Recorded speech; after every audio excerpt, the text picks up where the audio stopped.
Бүгінгі күнді түсініп түйсіну үшін де, болашақтың дидарын көзге елестету үшін де кешегі кезеңге көз жіберуіміз керек. Мектебіміздегі 311 кабинет тарих фолк кабинеті болып 2018 жылдан бері жұмыс жасап келеді.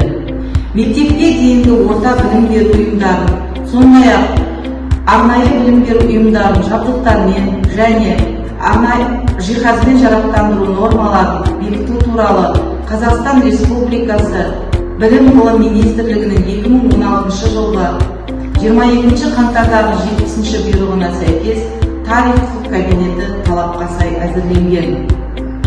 Қазақстан Республикасы Оқу-ағарту министрлігі ұсынған Қазақстан тарихы, дүниежүзі тарихы, құқық негіздері пәндерінен ежелгі заман, орта ғасыр, жаңа заман, қазіргі заман кезеңдері бойынша жалпы білім беретін мектепке арналған карталар топтамасымен жабдықталған.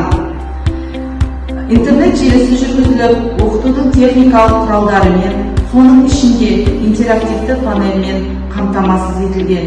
Ендеше 311 тарих құқық кабинетіне шолу